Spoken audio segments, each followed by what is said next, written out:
Bonjour et bienvenue sur cette chaîne dédiée au concours de la fonction publique. Alors aujourd'hui, je vais te donner quelques conseils si tu t'apprêtes à passer une épreuve de cas pratique. Ce cas pratique, on le retrouve de plus en plus dans les concours de catégorie A, que ce soit le concours d'accès aux IRA, le concours interne de l'éducation nationale, les concours d'officiers et de commissaires de police, et tu le trouves bien sûr aussi dans des examens professionnels. Alors si tu t'apprêtes effectivement à passer une de ces épreuves, voici quelques conseils à garder en tête avant d'entrer dans la salle. Et bien d'abord, la première chose à garder en tête, c'est que quand tu vas lire le sujet, tous les éléments importent. Et pourtant le sujet est long, il fait facilement une page. Eh bien tu vas prendre le temps, en lisant cette page, de repérer les éléments vraiment importants. Tu vas d'abord regarder quel est ton positionnement.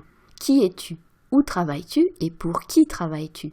Quel est le destinataire de la note? Et à partir de là, tu vas vérifier quel est le besoin de ce destinataire.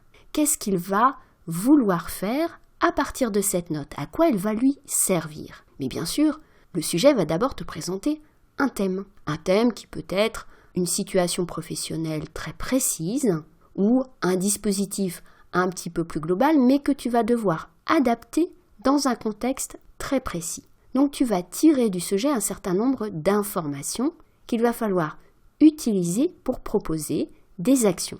Alors d'abord, il va falloir que tu saches exactement qui fait quoi dans cet ensemble d'acteurs, d'actions, etc.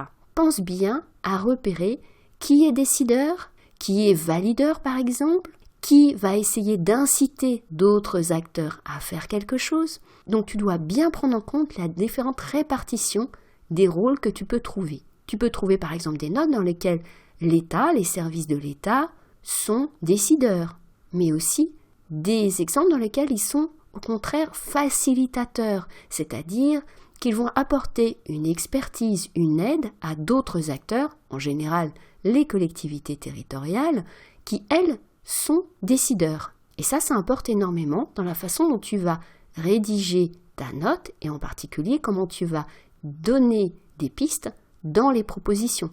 Il faut vraiment que tes propositions soient des actions que le destinataire de la note peut mettre en œuvre. Elles s'adressent à lui et il a le pouvoir de les mettre en œuvre. Et bien sûr, elles répondent aux problèmes posés dans le cas pratique. Cette partie analyse du cas pratique, elle est essentielle. Tu vas avoir une première partie de ta note qui est une présentation du dispositif, une deuxième partie qui confronte ce dispositif par rapport à la situation précise qu'on te décrit dans le sujet. Tu vas en tirer des points de vigilance, des points clés que tu vas mettre en évidence pour le destinataire de ta note et ensuite tu vas lui proposer des actions qu'il peut mettre en œuvre qui entrent dans son champ d'action. Donc tu vois qu'il y a toute une dynamique du cas pratique. C'est pas une note descriptive, c'est une note stratégique, une note où tu proposes des actions. Sur la forme, il y a aussi un certain nombre de choses à garder en tête. D'abord, tes titres. Les titres, c'est ce qu'on voit en premier. Et les titres, il faut qu'ils mettent en valeur cette dynamique, il faut qu'ils mettent en valeur cette analyse. Tu vas éditer des titres qui commencent par présentation de ou la réglementation en matière de. Non, tu vas qualifier ce que tu présentes et surtout tu vas mettre en valeur les points clés de ton analyse.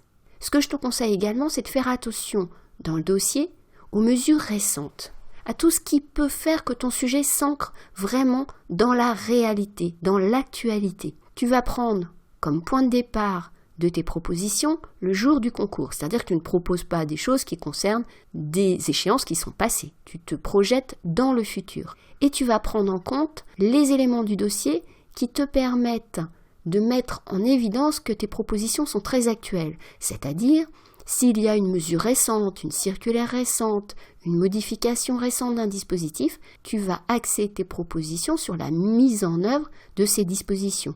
Tes propositions et bien sûr aussi tes analyses. Sur la forme toujours, évite d'être trop scolaire. Évite par exemple les annonces de plan avec « nous verrons dans une première partie », etc. Tu vas t'adresser directement à ton destinataire et tu vas lui annoncer ton plan, par exemple, avec la formule « vous trouverez dans la présente note », etc. Un autre piège dans la rédaction, c'est de considérer que ton lecteur a connaissance du dossier. Tu ne dois pas citer bien sûr les numéros des documents, il n'a pas connaissance du dossier en théorie.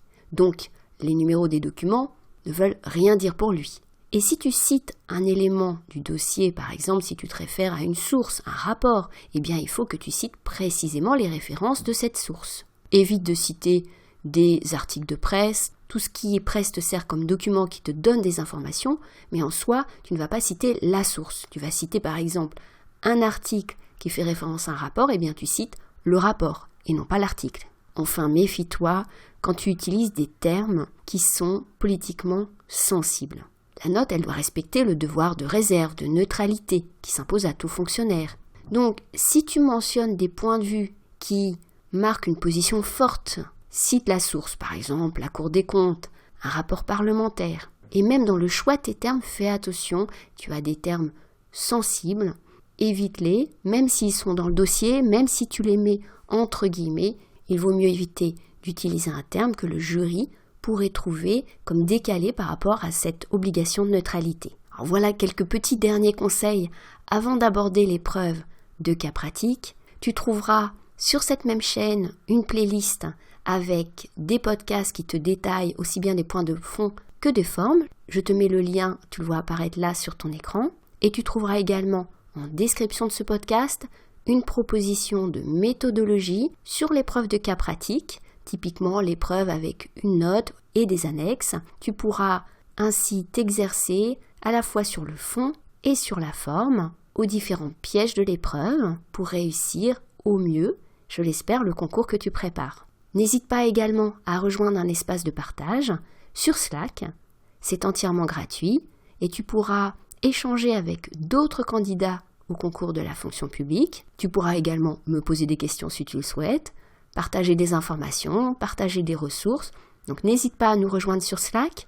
Tu vois là aussi apparaître sur ton écran un petit tuto qui t'explique comment t'enregistrer, mais tu verras, c'est extrêmement simple.